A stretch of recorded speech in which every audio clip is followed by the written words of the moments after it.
வணக்கம். நான் ஸ்ரீரங்கம் ரவி உங்களோட பேசிகிட்ருக்கேன். இது குரு பயிற்சி பலன்களை பற்றிய நிகழ்ச்சி. இதில் மிதுன ராசி நேயர்களுக்கு இந்த குரு பயிற்சினால் வரக்கூடிய பலாபலன்களை இப்பொழுது நாம் தொடர்ந்து பார்க்கலாம்.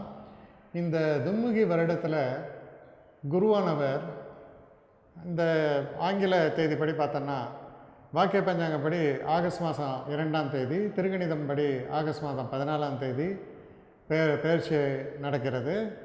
அதாவது சிம்ம ராசியிலேருந்து கன்னி ராசியில் அவர் பிரவேசிக்கிறார். இவர் இருக்கக்கூடிய மொத்த காலகட்டம் பார்த்தா அடுத்த குரு பயிற்சி என்பது திருக்கணிதம் படி செப்டம்பர் மாதம் 15ஆம் தேதி நிகழும். அதாவது துளாராசிக்கு பிரவேசிப்பார். இப்போ இந்த கிட்டத்தட்ட இந்த 13 மாத காலத்தில் வரக்கூடிய அந்த பலன்களை இப்போ தொடர்ந்து பார்க்கலாம். மிதுனராசி நேயர்களை பொறுத்தவரையில் குரு என்பவர் யார் அப்படின்னு பார்த்தா அவர் 7ஆம் இடத்திற்கும் 10ஆம் இடத்திற்கும் அதிபதி. அதாவது தனுசுலையும் மீனத்துக்கும் அவர் அதிபதி. இப்போது இந்த குருவுடைய ஒரு ரிலேஷன்ஷிப் உங்களுடைய ராசிக்கு அதிபதியானவர் புதன். இந்த புதனுக்கு குரு எப்படி அப்படின்னு பார்த்தா குருவானவர் பாதகாதிபதி என்று சொல்லப்படுகிறது. அப்போது 7ஆம் இடத்திற்குடைய இந்த குரு பாதகாதிபதியாக விளங்குவதால் 7ஆம் இடத்திற்கும் 10ஆம் இடத்திற்கும் பொறுப்பேற்கும் குரு உங்கள் ராசியை பொறுத்தவரையில் பாதகாதிபதி அப்படின்னு கொள்ளப்படுகிறது. பாதகாதிபதி என்றால் என்ன? இப்போது நம்ம ஒரு வேலையை செய்யும் பொழுது பார்த்திங்கன்னா, சரி ஒரு இடத்துக்கு போகிறோம், வழியில் நிறைய டிராஃபிக் இருக்குது, நம்மளால் வேகமாக போக முடியல. அதே மாதிரி நல்ல ஒரு ரோட்டில் ஸ்பீடாக போயிட்டுருக்கும்போது பார்த்திங்கன்னா ஒரு ஸ்பீட் பிரேக் போட்டுட்டு கொஞ்சம் ஸ்லோ டவுன் பண்ணிவிட்டு அந்த ஸ்பீட் பிரேக்கரை தாண்டி திரும்ப நம்ம வேகமாக பயணிப்போம். இது ஒரு தடைகளையும் கால தாமதத்தையும் ஏற்படுத்தக்கூடியது அப்படின்னு சொல்லலாம். நமக்கு மொத்தமான தடைகளை அது ஏற்படுத்தவில்லை, ஆனால் அந்த தடைகள் என்பது நிச்சயமாக நமக்கு ஒரு அளவு பாதிப்பை ஏற்படுத்துகிறது. இதுதான் பாதகாதிபதி. ஒரு காரியம் நடைபெறாமல் அவர் தடுக்கிறதாக சொல்ல முடியாது. அதே போல் குருவினுடைய பார்வைக்கு பரிபூர்ணமான சுபத்தன்மை உண்டு, அதில் எந்த விதமான சந்தேகமும் இல்லை. இப்போ இப்படி பார்க்கும் பொழுது இந்த குரு பகவான் 4ஆம் இடத்தில் பிரவேசிக்கிறார். அதாவது கன்னி ராசி என்பது புதனால் ஆளப்படக்கூடிய ராசி தான், அது 4ஆம் வீடாக அமைகிறது. இப்பொழுது இந்த கன்னி ராசியில் பிரவேசிக்கக்கூடிய குரு பார்க்கக்கூடிய இடம் அப்படின்னு பார்த்தா உங்களுடைய ராசிக்கு 8ஆம் இடத்தை பார்க்கிறார். இந்த 8ஆம் இடத்தை பார்வையால் என்ன பலன் அப்படின்னு பார்த்தா, இப்போ நான் தடைகளை பற்றி உங்களுக்கு பேசிகிட்டே இருந்தேன். இந்த தடைகளை நீக்கக்கூடிய இடம் என்பது 8ஆம் இடம். அதாவது இந்த 8ஆம் இடத்துக்கு குரு பார்வை வரும்பொழுது அந்த தடைகள் நீங்குகின்றன. அப்போ பாதகாதிபதி தடைகளை ஏற்படுத்தக்கூடியவர் தன்னுடைய பார்வையாலே அந்த தடைகளை நீக்கி விடுகிறார். அப்போ அது நல்லது தானே உங்களுக்கு? அது முதல் விஷயம். 2வது விஷயம் என்ன அப்படின்னு பார்க்கும் பொழுது 10ஆம் இடத்தை பார்க்கிறார். ஜீவனஸ்தானம், கர்மஸ்தானம் என்று சொல்லக்கூடிய 10ஆம் இடம். இப்பொழுது இந்த 10ஆம் இடத்தை குரு பார்ப்பதால் எவ்வளோ பெரிய விசேஷம். அதாவது நம்ம செய்கிற தொழிலில் நமக்கு ஒரு ஸ்திரத்தன்மையற்ற ஒரு தொழிலாக இருக்கலாம், இது ஏண்டா செய்கிறோன்னு நினைக்கலாம். இல்லை நமக்கு வர பாஸ் பெரிய ஒரு குரங்காக இருக்கலாம், இவனோட நம்ம குப்பை போடணுமான்னு நினச்சிட்ருப்பீங்க. இந்த சரி இதுலேருந்து ஒரு வேலை மாறிட்டால் நிம்மதியாக இருக்குமே, இது என்ன தொல்லை, இதெல்லாம் உங்களுக்கு நல்லது தானே, இதெல்லாம் நடக்கும். அதாவது நல்ல வேலைக்கு மாற்றம் ஏற்படும், உங்கள் விரும்பியபடி உங்களுக்கு நன்மைகள் ஏற்படும். இதெல்லாம் ஏற்படுவதற்கு இந்த 10ஆம் இடத்தை குரு பார்ப்பதால் சகல நன்மைகள். அதாவது இன்றைக்கி ஜீவனம் என்பது ரொம்ப ரொம்ப முக்கியம். ஒரு வேலை இருந்தால் தான் ஒரு மனிதனை மனிதனாக இந்த உலகம் மதிக்கிறது. அப்போ நல்ல வேலையில் நம்ம இருக்கிறதுக்கான ஒரு வாய்ப்புகளை பெற்றுத்தரக்கூடிய ஒரு காலகட்டமாக இது அமையிறது. அப்போ வேலையில் ஒரு ஸ்திரத்தன்மை ஏற்படுகிறது. வேலை கிடைக்காதவங்களுக்கு வேலை கிடைக்கும். வேலையில் இருந்து கொஞ்சம் கஷ்டத்தில் இருக்கிறவங்களுக்கு அந்த நிலை மாறும். பல நாட்களாக எனக்கு ஒரு ப்ரமோஷன் இல்லை, ஒன்றும் இல்லை, இன்க்ரிமெண்ட் இல்லை, இப்படி உட்காந்துருக்குமேன்னு நினைக்கும் பொழுது அதற்கான ஒரு சின்ன மாற்றங்கள்லாம் ஏற்படுவதற்கான வாய்ப்புகள் இதெல்லாம் இருக்குது. அடுத்து குரு பார்க்கக்கூடிய இடம் 12ஆம் இடம். 12ஆம் இடம் என்றால் சயனஸ்தானம்னு வேறு. இப்போ இந்த சயனஸ்தானம் விரயஸ்தானத்தை குரு பார்க்கறதால் விரயங்கள் குறையும், சுப விரயங்கள் ஏற்படும். இது 2 விஷயம். 3வது விஷயம் என்ன அப்படின்னா பீஸ் ஆஃப் மைண்ட், நிம்மதியான உறக்கம். அப்போ நிம்மதியான உறக்கம் யாருக்கு ஏற்படும்? பிரச்சனைகள் இல்லாதவனுக்கு தானே உண்மையான உறக்கம் ஏற்படும். இப்போ பிரச்சனைகள் பெரிய அளவு தீரும் என்பதை சொல்லாமல் சொல்கிறது இந்த குரு. ஏற்கனவே பார்த்தா சனி பகவான் நல்ல ஒரு பொசிஷனில் இருக்கார். அதாவது 6ஆம் இடம் வெற்றி ஸ்தானத்தில் சனி பகவான் சஞ்சரித்து கொண்டு இருக்கிறார்.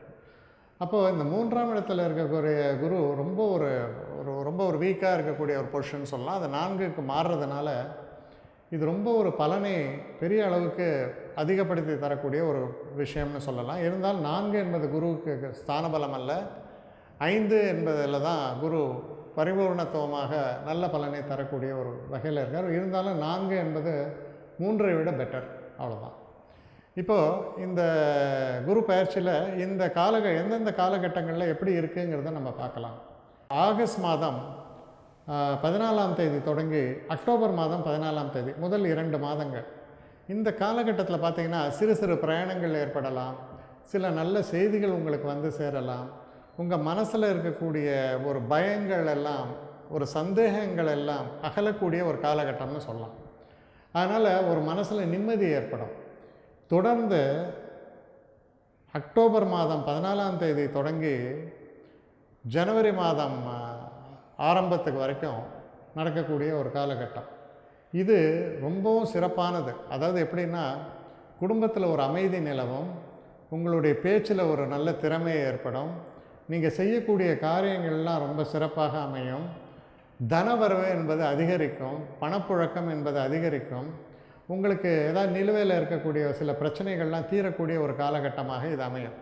இப்போ ஜனவரி மாதம் தொடங்கி பிப்ரவரி மாதம் 6ஆம் தேதி வரைக்கும் இருக்கக்கூடிய ஒரு காலகட்டத்தில் இவர் சஞ்சரிக்கக்கூடிய நட்சத்திரம் சித்திரை நட்சத்திரம், செவ்வாயால் ஆளப்படக்கூடியது. இந்த காலகட்டத்தில் நண்பர்களால் நிறையா உதவிகள் ஏற்படுவது, நம்முடைய தொழில் பகை என்பது தீர்வது, இல்லை அதில் வெற்றி ஏற்படுவது, இந்த கோர்ட்டு கேசஸ் இதெல்லாம் வந்து நமக்கு சாதகமான பலன்கள் ஏற்படுவது, நமக்கு ரொம்ப நாளாக பிரச்சனையாக இருந்தது, தான் என்ன ஃப்ளஷ் சொல்லுவாங்க, அந்த மாதிரி முள்ளாக குற்றி கொண்டிருந்த சில விஷயங்கள் எல்லாம் தீர்வு ஏற்படக்கூடிய ஒரு காலகட்டம் அப்படின்னு சொல்லலாம்.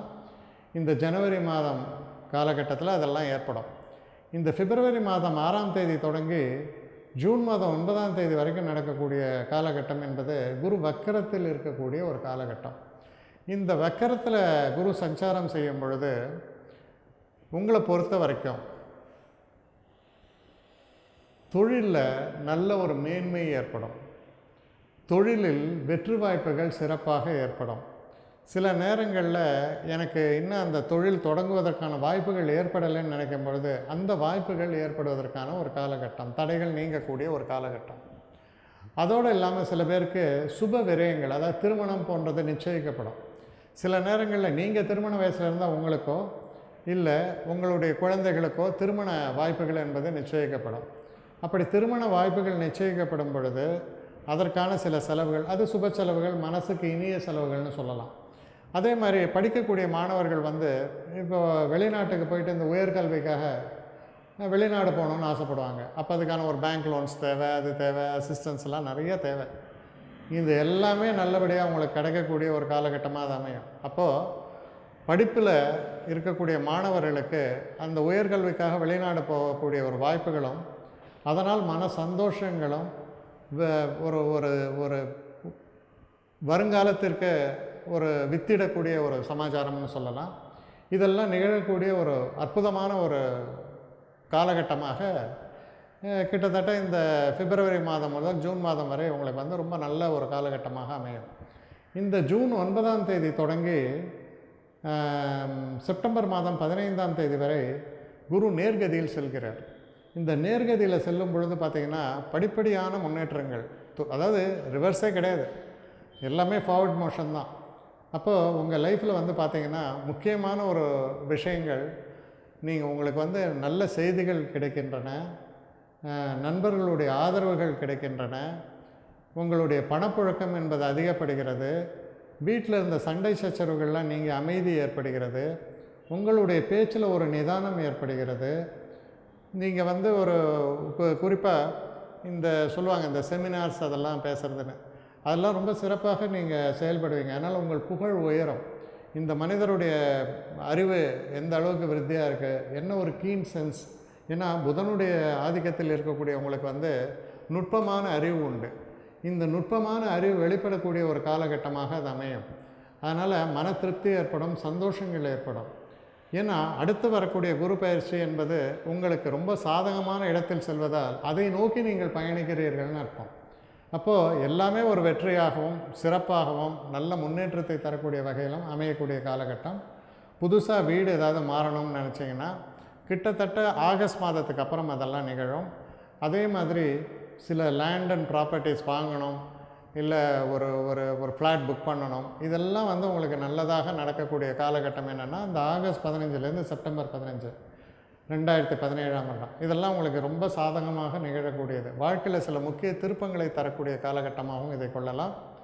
இப்படி பார்க்கும் பொழுது இந்த குரு பயிற்சியில் நிச்சயமாக உங்களுக்கு நல்லது நடக்கக்கூடிய காலகட்டம் என்பது இந்த கடைசி 6 மாத காலம் சிறப்பான பலன்களும், அதுக்கு முன்னாடி பார்த்திங்கன்னா முன்னேற்றமான ஓரளவுக்கு மனசுக்கு தைரியத்தை தரும். இப்போது இந்த காரியம் நடைபெறும் என்ற ஒரு நம்பிக்கை வந்தாலே போகிறோம், நமக்கு சந்தோஷம் ஏற்படும். அதுபோல் நம்பிக்கையை தரக்கூடிய காலகட்டமாகவும் அதெல்லாம் நிகழக்கூடிய ஒரு காலகட்டம் அப்படிங்கிறது பிப்ரவரியிலேருந்து தொடங்கி செப்டம்பர் வரைக்கும் நடக்கக்கூடிய காலகட்டத்தில் இதெல்லாமும் உங்களுக்கு நல்லபடியாக நடக்கும். இதில் நீங்கள் முக்கியமாக தெய்வ வழிபாடு என்று சொல்லும் பொழுது 2 விஷயங்களை செய்வது உங்களுக்கு ரொம்ப ஒரு சிறப்பை தரும். ஒன்று ஆஞ்சநேயர் வழிபாடும் குருவின் வழிபாடும் உங்களுக்கு நிறைந்த நன்மையை பெற்றுத்தரும். அதனால் இந்த வழிபாட்டில் கவனம் செலுத்துங்க. அதாவது குருவை ஒவ்வொரு வியாழக்கிழமை வழிபடுவதன் மூலமும் சனிக்கிழமைகளில் ஆஞ்சநேயரை வழிபடுவதன் மூலமும் உங்களுக்கு இருக்கக்கூடிய இன்னல்களெல்லாம் பெரிய அளவுக்கு தீரும், நன்மைகளை நிச்சயமாக பெற்றுத்தரும் என்று கூறி இந்த மிதுன ராசிக்கான குரு பெயர்ச்சி பலன்களை நிறைவு செய்கிறேன். வணக்கம்.